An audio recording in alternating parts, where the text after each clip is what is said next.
Last week we started a series up in which we took a look back at Black Ops 3 and really kind of wanted to just look back and remember at some things. We dubbed it the 5 things you may not remember from Black Ops 3, and essentially it's just looking back and taking a look at some things that were completely different whenever Black Ops 3 was in its alpha, beta, and early stages of the full launch of the game compared to where we are now, a year and a half later at this point. So we've made some crazy progress, and thus we're going to be continuing looking back at 5 more things you might not remember from Black Ops 3 way back in the early days. Let's start out with number 1, probably one of the coolest ones that I think, and one that not many people know about, this dealing with one specific specialist, that being Reaper. We know that right now he has the Scythe as well as Psychosis, the one being a deadly machine gun that comes out of his arm, and then the one is making clones of himself that are essentially fake and used just as a decoy. However, that actually wasn't his ability from the very beginning. If you want to take a look back at the very early workings of the multiplayer of Black Ops 3, Reaper's ability was not Psychosis. Psychosis was actually that of Prophet. So for those of you guys that know how the specialists work right now, once again, Reaper is Psychosis as well as the Scythe,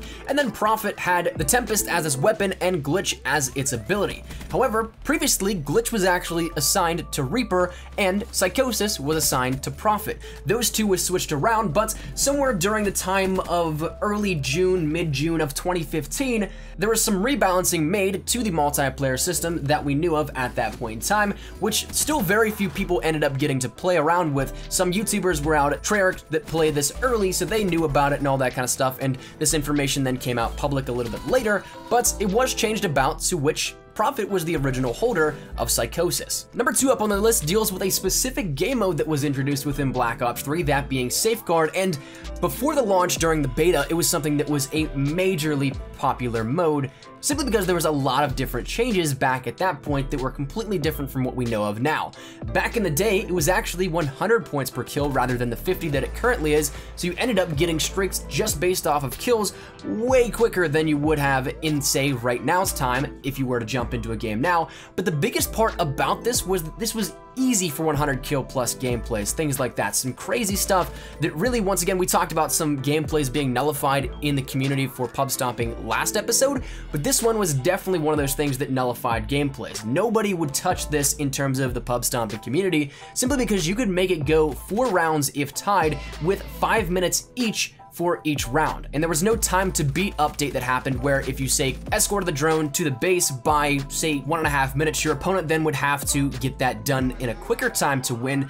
It was just simply 5 minutes per round no matter what. So if you forced halftime, or essentially like an overtime at that rather, it was something that gave you 4 full rounds instead of 2 rounds at halftime. So you can see from a pub stomping perspective, this is definitely something that would be problematic, but it's gonna move us over into the 3rd spot here today in the 5 things that you might not remember from Black Ops 3, and this actually goes back to, once again, the early alpha developments of the map Evac. For those of you guys that know, there is that entrance into the main rooms from B hallway, you have the entrance from the side hallway, and of course you also have the glass windows and from each of the spawns. So there's a bunch of choke points there, but one thing that was a little bit different was there was actually an extra hallway at one point here for this. If you make your way up the stairs from B flag, you'll notice that there's that little loft that overlooks where the statue is and everything like that. Now, if you're coming out of the B stairs, if you're going up immediately to your right, there's some debris there. Well, if you look behind there, there's actually a door behind that, and that door actually was a usable hallway at one point. It would connect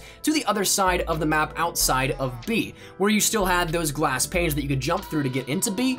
A little bit to the right, there was another door though that connected there with it, and this hallway was effectively taken out and removed from the alpha version of the game, and something that many people may not know about to this day as such. Now, number 4 up on this list is one that I'm sure a lot of people might have a tough time remembering, but I do know that a lot of people knew about this at one point in time. This deals specifically with the MR6, and one thing in particular with it: the fire audio. If you ended up going back and looking at the multiplayer reveal trailer in around early to mid 2015, you ended up getting that trailer and seeing a lot of different things with Black Ops 3 and some different versions of the game that we don't see now.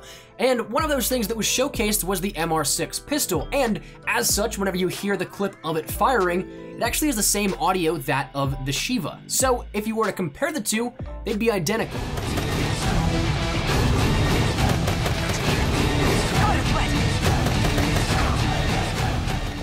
Now, whether or not it was changed for a specific reason other than to make the fire sounds unique to each weapon, that's something that we don't know, and maybe it was something that was only a placeholder audio file for the MR6, but for the time being, in the earlier builds of the game, the MR6 was actually the same as the Shiva in terms of fire audio. Now, the fifth and final thing you guys may or may not remember is dealing with another pistol and another name change, as very similar to what we saw with the KN-44 last week in the episode that we did there, in which that was entitled the ARC-7. This one is, though, dealing with a change to the LCAR-9, which was previously known in the alpha build of the game and once again seen in the multiplayer trailer and some other footage that got released around that time as well as the Spider. It was previously known as the Spider, spelled S-P-Y-D-E-E-R, and was something that had no real connection to the current name of LCAR-9.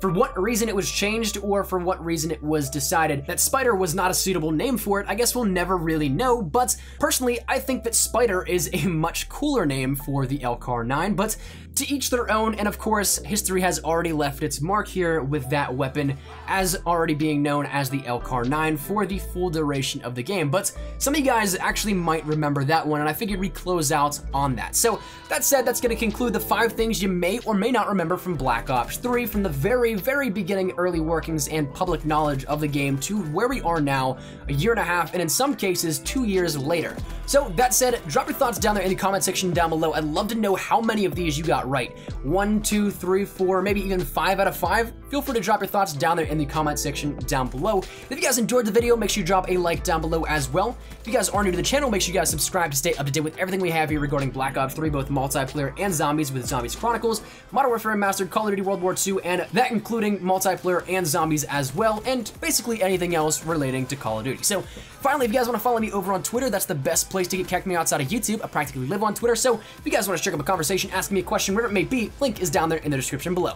But all that said and out of the way, hopefully you guys are on a fantastic day. Thanks so much for watching. My name's Nicola Espresso. Take care, and peace.